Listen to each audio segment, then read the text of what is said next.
कि स्क्रीन में एक ये लेटर है, आप ये लेटर का लास्ट पैराग्राफ देखिए। इसमें दोस्तों क्लियर लिखा हुआ है कि जो 125 बैलेंस थे वो उन लोगों को मिलेगा। हाँ, कंफ्यूजन बहुत था क्योंकि सरकार ने ये क्लियर नहीं किया था एक्चुअल।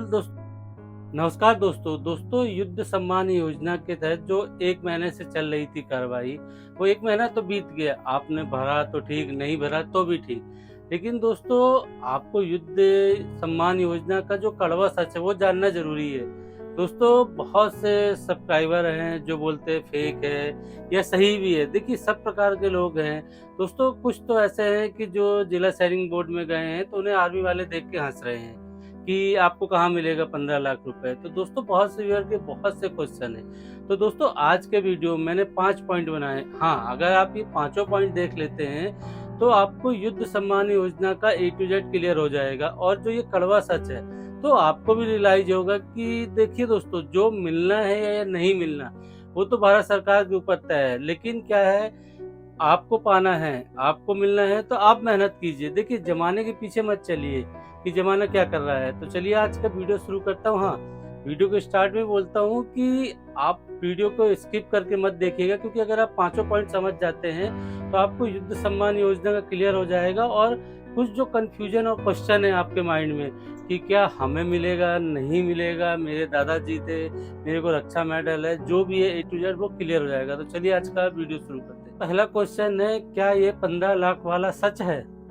दोस्तों जैसा आप ये जानते थे कि जो MOD है, मिनिस्ट्री ऑफ डिफेंस, इन्होंने लेटर निकाला था। ये एक प्रपोजल था कि युद्ध सम्मान योजना के तहत 15 लाख रुपए जो 1965 या 1971 में जो 3 मेडल थे दोस्तों, एक था समर सेवा स्टार, दूसरा था पूर्वी सेवा स्टार और तीसरा था पश्चिमी सेवा स्टार। इन तीनों में से कोई भी मेडल पाया हुआ है तो उनके लिए था।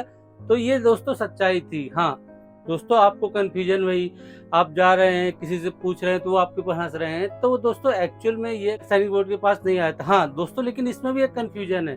आप क्या अलग अलग है। अब मेरे कुछ यूट्यूबर दोस्त हैं जो मेरे से सीनियर हैं, उन्होंने खुद वीडियो डाला, आपने देखा होगा कि उनके जिला सैनिक बोर्ड से हुआ है। तो दोस्तों आप सबके चैनल देख रहे हैं, सब में समझ में आ रहा है आपको, ऐसा नहीं। हाँ, सब जिला सैनिक बोर्ड के लेटर, सभी जिला सैनिक बोर्ड में ये लेटर नहीं पहुंचा था। हाँ, कुछ एक को छोड़ के वो था कि बाकी जगह दोस्तों कुछ सर्कुलर भी निकाला था, जैसे आपने झुंझुनू में देखा जिला सैनिक बोर्ड ने एक प्रेस विज्ञप्ति भी निकाला था। तो दोस्तों ये लेटर सही था।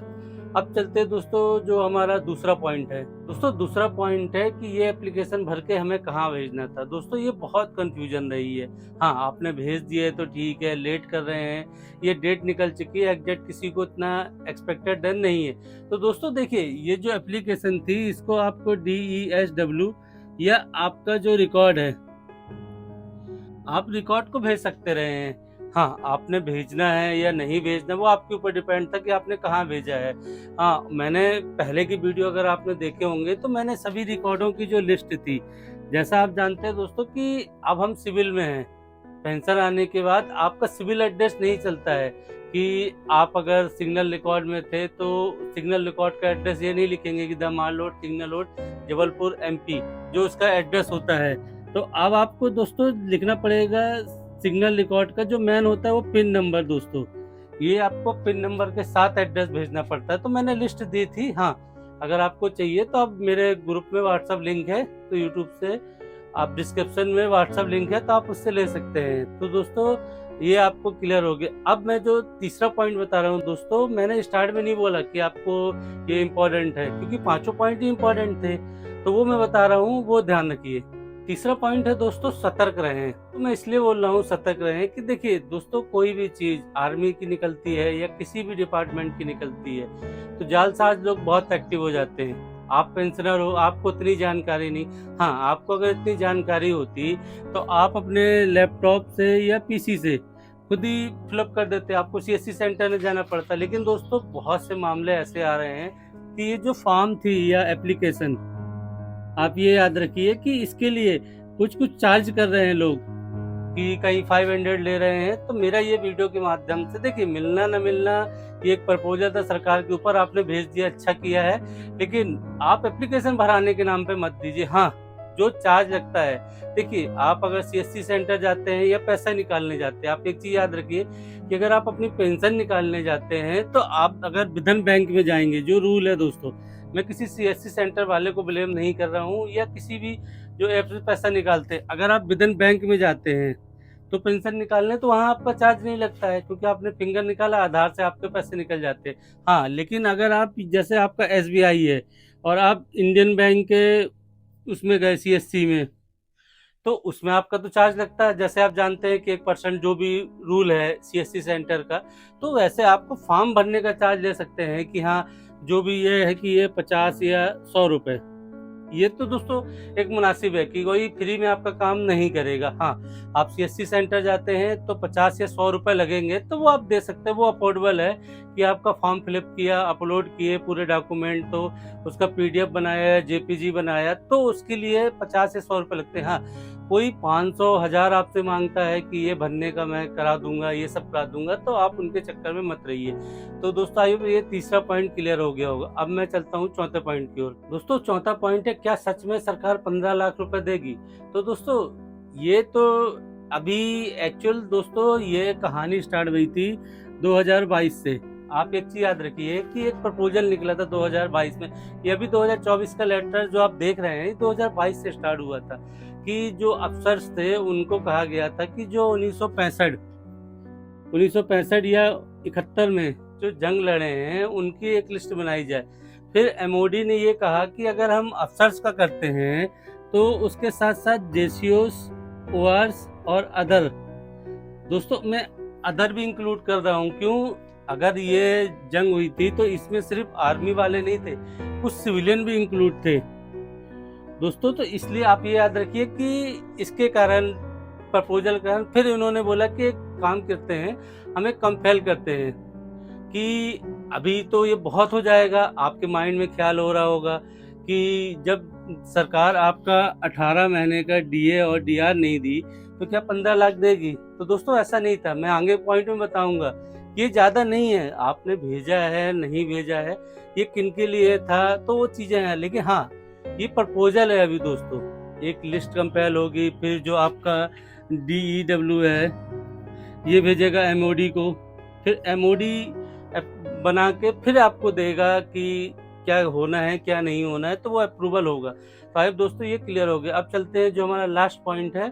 तो जो लास्ट क्वेश्चन है कि 15 लाख रुपए किनको किनको मिलेगा। दोस्तों ये क्वेश्चन बहुत लोगों का था कि किनको किनको मिलेगा और एग्जैक्ट कोई नहीं बता रहा था। तो दोस्तों आपकी स्क्रीन में एक ये लेटर है, आप ये लेटर का लास्ट पैराग्राफ देखिए।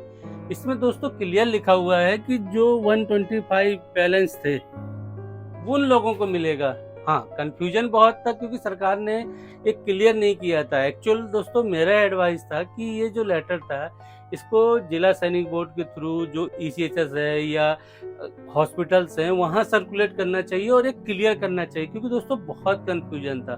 दोस्तों पहली चीज अभी ये बता रहे हैं कि उस लेटर में 125 लोगों को मिलेगा, और दूसरी चीज जो विदाउट पेंशन है